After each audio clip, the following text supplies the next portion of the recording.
guys!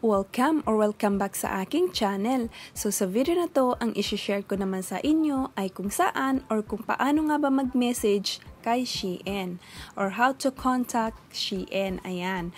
Meron kasing mga iilan tayong viewers or some of my viewers asking kung saan nga daw ba pwedeng makontak itong Shein. Kaya naman ginawa ko ang video na to para meron kayong idea kung saan nga ba siya pwedeng i-message, okay? So, kung interesado kayong malaman, please panoorin yung video na to hanggang sa matapos. So, first, i-open lang natin ang ating mga Shein apps.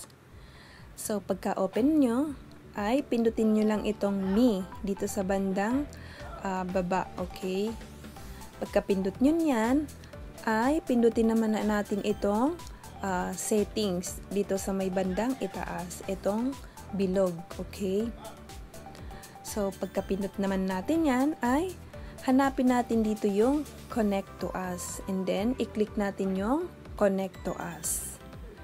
Pagkapindot naman natin ng connect to us, ay lalabas na dito yung mga apps na pwede nating kontakan sa kanila. Ayan, meron silang Instagram page, Facebook page, or Snapchat, Twitter, and meron din silang YouTube. So, para makapag-message tayo sa kanila ay pipindutin muna natin itong follow. Ayan, i-click nyo lang yung follow.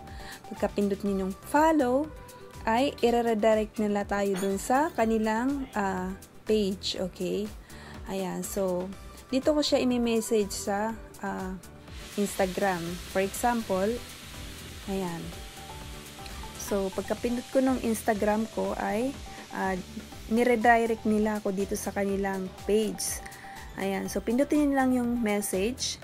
Okay. So, kung mapapansin nyo, nung pinindot ko yung message ay meron na kami dating conversation ni Shein. So, i-message nyo lang dito si Shein. Ayan. Pwede nyo dyan itanong kung ano yung mga kailangan nyong malaman or yung mga gusto nyong itanong. Ayan. So, i-type nyo lang dyan and then automatic na magre-reply sila sa inyo. Okay? So, nasa sa inyo yan guys kung saan nyo sila gustong i-message, kung sa Twitter or sa Facebook. Okay? So, ayun lamang guys. Sana ay nakatulong tong video na to sa inyo. Please give it a thumbs up kung nagustuhan nyo, and please subscribe sa aking channel para updated kayo sa iba ko pang i-upload na mga video dito sa aking channel. Thank you so much for watching!